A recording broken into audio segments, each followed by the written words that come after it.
How's it going, guys? Today I'm going to be featuring the Gdansk, the legendary tier pan-European destroyer.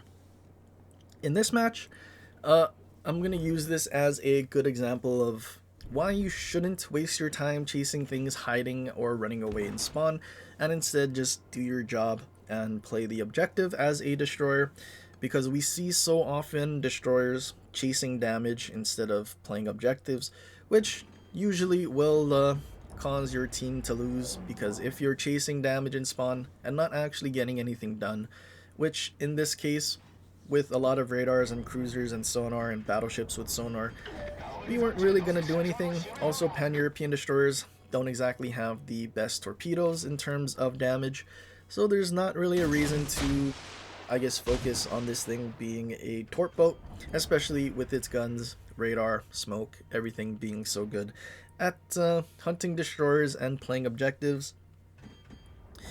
Now, we saw the GK behind that island. Nothing's getting spotted, which even if a destroyer was here, he probably should be playing the objective, but our closest ship is pointing at the island where the GK is, so we can assume either destroyer is somewhere in between us and GK, or everything is hiding behind the island.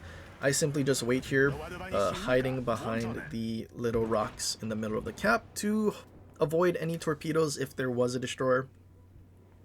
But an enemy cruiser gets spotted. We also see a enemy battleship coming over from the middle. So two ships are spotted from this flank, and now the third, Alaska, Vallejo, and the GK all have been hiding behind the island. Now, knowing this, I think a typical DD player might go and chase these ships hiding. I mean, it's, I guess, free damage. You can just torp, get an angle on the flank, and well, with your torps, get free damage, I suppose, because all they're going to do is hide. But at the same time, if you were to try and go get a torp angle, realistically, the only place you could to go farm these guys would be on the left border, or rather map right border, but to our left. And being out there, I mean, if you don't dev strike everything, they're just simply going to start running away, and then all of a sudden you're going to be forced to chase, and being on the border, you're so far out of position, you're not going to really be able to do anything to support your team elsewhere. Which, in this case, enemy destroyers in B and capturing, so that's now our new objective. Go after the destroyer and capture B. Not really going to waste our time pushing into the enemy spawn, because if we did, I have a feeling enemy destroyer would just simply sail straight through B and start torping both flanks. And that's the last thing we really want. We don't want to leave our battleships out to dry, and I guess have them be damage and XP pinatas for the enemy destroyers. Enemy team still twiddling their thumbs. Enemy Ohio from the middle possibly might push in, since he is actually sailing forward. GK and Alaska still just sitting there chilling. I guess they don't want to pay the service fee for taking damage in battle that doesn't exist. Checking our torp range, just because I was trying to figure out if we can launch torps, and I guess if they decided to turn in and start pushing in, perhaps they run into them at like the last second. But either way, we dump our torps with hopes that they'd figure out how to play the objective, but if not, it's fine. We don't really need torpedoes to fight a destroyer, because, well, radar, 10% reload. If we get our smoke back when we find the other destroyers, we'll be fine. We don't need torpedoes. Guns first. We are located, and our perceptive is pointing in the direction of the closest ship, so we know the destroyer is sort of nearby. It's kind of pointing to the island. If the cap's contested, then we know he's over there, but if not, then he's somewhere behind. We get into the cap, and he is not contesting, so we know he is somewhere between us and Conch. So we're not going to be overly aggressive here and push past the cap, mainly because I don't want to risk getting shot at by the two battleships that have been hiding in spawn on the A flank as well, and I guess give them something to shoot at. We'd rather make them push in and, I guess, risk their ship. But also, I'm kind of assuming, since we're not getting spotted at this point, I mean, we have 6-1 detection because we use mortar. but we didn't get spotted once we got to the middle of the objective, so I'm kind of wondering if he's trying to go around the island to the left and maybe circle around from behind us. So I decide to turn around and see if I can get into a spot where I can just 1v1 him and easily take him out before I lose any sort of meaningful HP. But our perceptive flips even further to the right, and we also lose location, so that means he's sailing much closer to our friendly ship that somehow made it through A into their spawn, although that's not the best place to be since now he's the closest thing to the enemy and gonna be the thing that's gonna get focused. Enemy Holland finally gets spotted, so he did run away, had no intention of contesting the objective, which I think is probably better for him. I mean, there really was no chance for him to, I guess, deal with us unless he landed torpedoes, but that probably wouldn't have happened. I also want to assume if Holland was afraid of a Gdansk, he decided to just run away instead of dealing with the Gdansk at B. But seeing that our team had actually pushed through A, there wasn't really a whole lot of places for him to go, unless it was to the back of their spawn like their friendly battleships on Alaska's doing. But I mean, I guess he tried to play the objective and do his job. It's just his team was nowhere to support him. But now that Holland is dead, I mean, we know the other destroyer is on the border at A. I could do my job and chase him on the other flank, but at the same time we have a worry that the team here at C is finally going to decide to push in.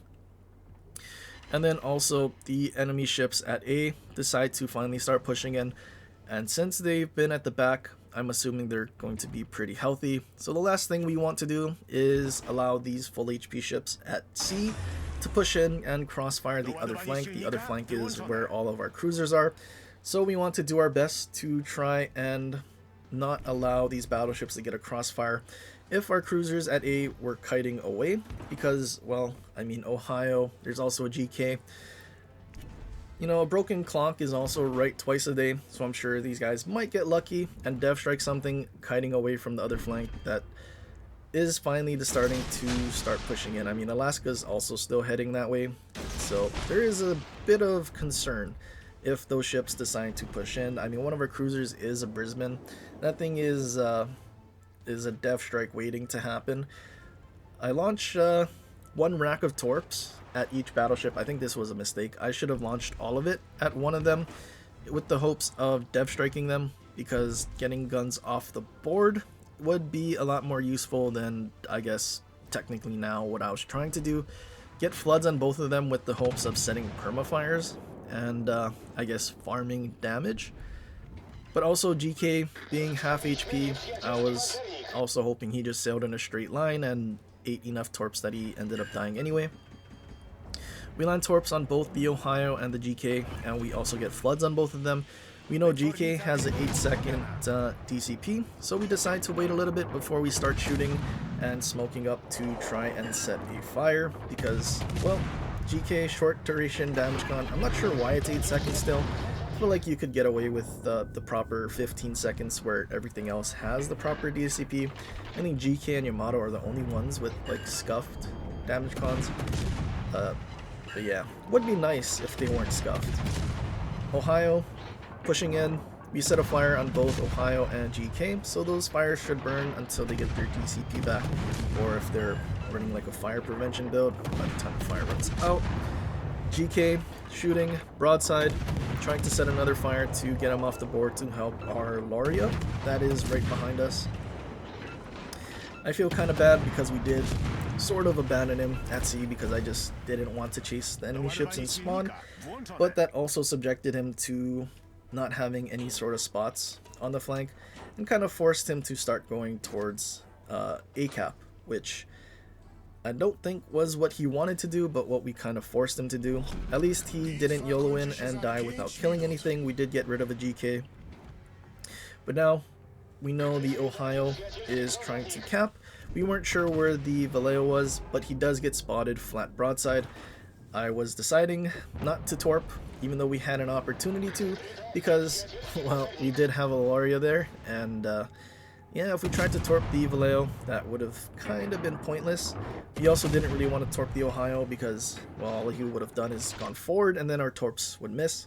So now that we still have our torps, we have an opportunity to try and push the Ohio away from CCAP and I guess do whatever we can to avoid him dev striking our other flank. Brisbane, on the other side, is trying to kite the enemy team that's finally deciding to push in.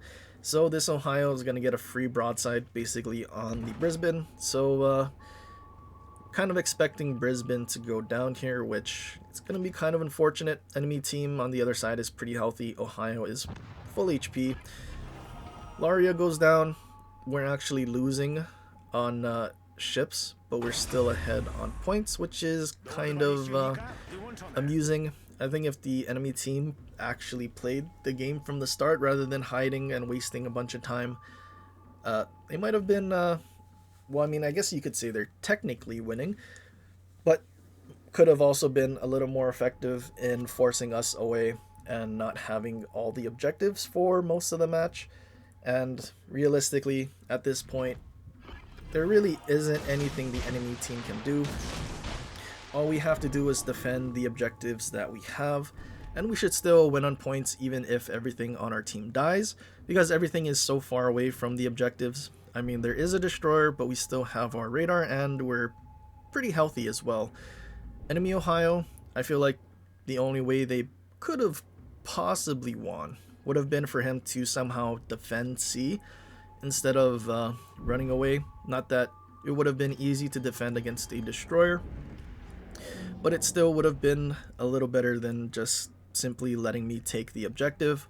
It's not like Gdansk torpedoes are that strong and are going to dev strike anything unless we land everything. But yeah, Ohio running away is giving us a very good chance to easily win this match. It's now a 2 versus 5. You would expect this to be a simple loss. I mean, it's a Brisbane being chased by a bunch of battleships and an Alaska, everything that can overmatch him. Ohio on this flank with the crossfire. I mean, it's looking pretty bad for us. I mean, it's looking like we're going to get a solo warrior, is really what it looks like. Ohio spotted between the islands, charging towards the objective. I want to give him the impression that we're trying to chase him from behind. I was kind of hoping not to get him spotted through the gap, and then I guess get a free torpedo. I mean, I'm assuming he's just charging to B to get the B objective for either XP or, I mean, I don't know if they're really trying to win at this point, but all we need to do is, well, if we can, get rid of the Ohio.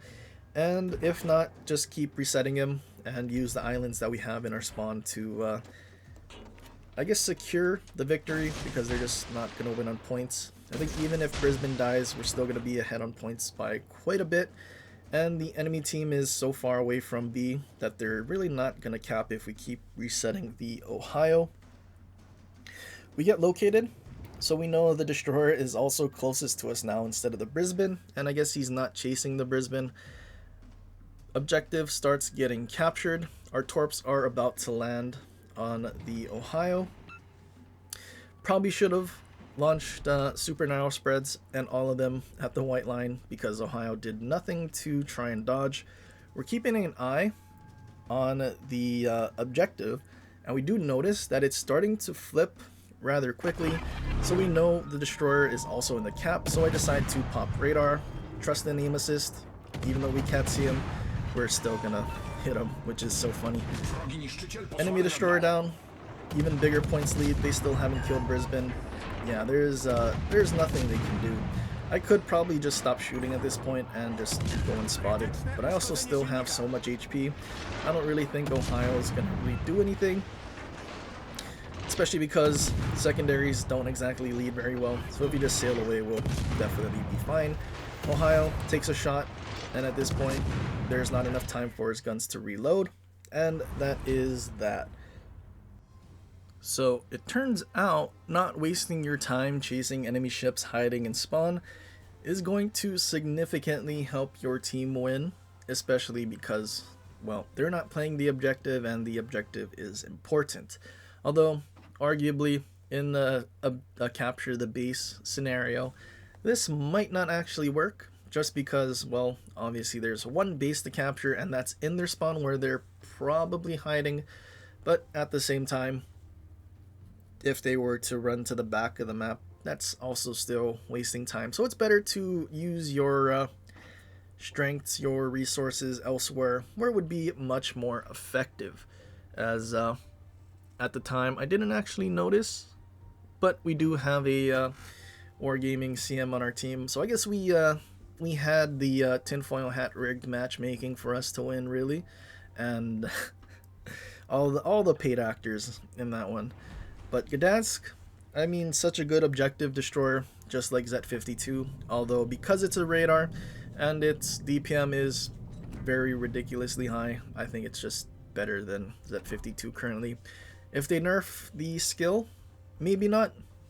But at the same time, radar, excellent gunboat ability, good torpedoes. I feel like it's still going to be hard to beat Gdansk, even if we didn't have the gimmick skill being so busted.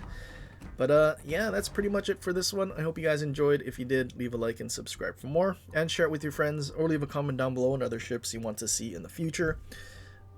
But anyway, till next time, aloha.